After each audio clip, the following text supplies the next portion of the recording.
Hello శ్రీలు family, బాగున్నారా? మీరెప్పుడు బాగుండాలండి. ఈరోజు మనం సంప్రదాయం శాస్త్రీయం అనే కాన్సెప్ట్ లో ఒక సంప్రదాయం గురించి తెలుసుకుందాం. చిన్నప్పుడు అమ్మమ్మలు బామ్మలు ఉదయం లేవగానే ఆవు పేడ కలిపి నీటితో కల్లాపి చల్లేవాళ్ళు. పండగలు పూజలకు ముందు ఇంటిని ఆవు పేడతో అలికేవారు. కొందరైతే గోడలను కూడా గోమయంతో అలికేవారు. అసలు అలా ఆవు పేడను ఉపయోగించడం వెనకాల ఉన్న కారణం ఏంటి?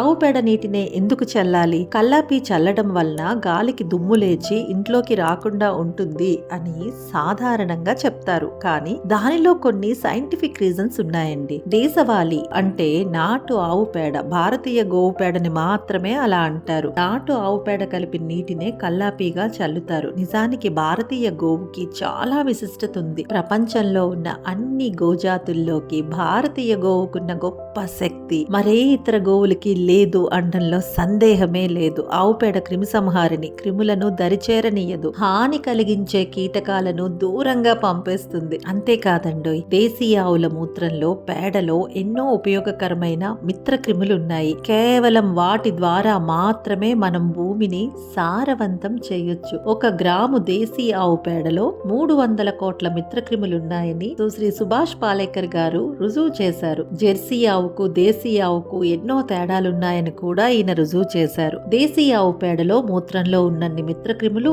జెర్సీ ఆవుతో సహా మరి ఏ ఇతర జంతువుల మలమూత్రాల్లో కూడా లేవు అనే విషయాన్ని ఆయన రుజువు చేశారు. పైగా వాటి మలమూత్రాలలో మానవుడికి కీడు చేసే భారీ లోహాల మిగులు, హానికారక క్రిముల శాతం కూడా ఎక్కువగా ఉంటుంది. జెర్సీ ఆవు 1 గ్రాము పేడలో 70 లక్షల హానికారక సూక్ష్మ క్రిములు ఉంటాయి. మిత్రక్రిములంటే భూమికి, మనిషికి, ప్రకృతికి మేలు చేకూర్చేవి. మనిషి శరీరంలో కూడా మిత్రక్రిములుంటాయి. పేగులు ఉంటూ జీర్ణ వ్యవస్థలో ప్రధాన పాత్ర పోషిస్తాయి. యాంటీబయోటిక్స్ అధికంగా సేవించడం వలన ఇవి నశించి ఉదర, పేగు సంబంధిత రోగాలు వస్తాయి. అట్లాగే దేశీయ ఆవు పేడలో ఉండే మిత్రజీవాలు కూడా అందరికీ మేలు చేస్తాయి. జీవరాశి నుంచి వెలువడిన మలం అత్యంత రోగకారమైందిగా ఉంటుంది. కానీ దేశీయ ఆవు పేడ మాత్రం అందుకు పూర్తి భిన్నం. ఇది ఆరోగ్యానికి హేతువు.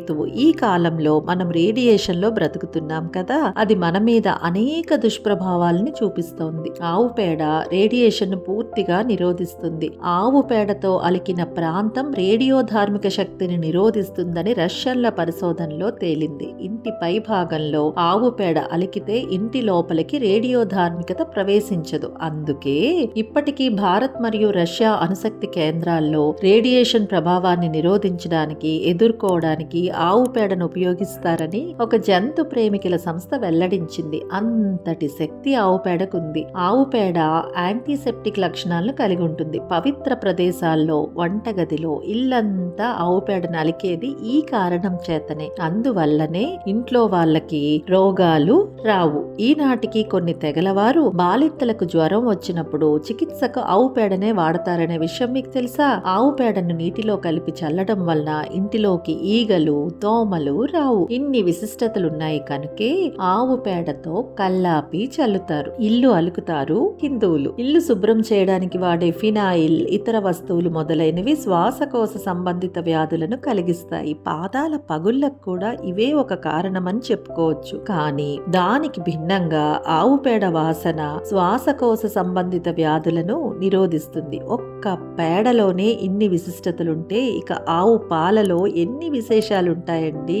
అందుకే భారతీయులు ఆవుని అమ్మగా, గోమాతగా పూజిస్తారు. భారతీయ గోవు యొక్క పేడకు ఇన్ని లక్షణాలున్నాయి కాబట్టే లక్ష్మీదేవిని నువ్వెక్కడుంటావు అని విష్ణుమూర్తి అడిగితే గోమయంలో ఉంటాను స్వామి అని అన్నదంట.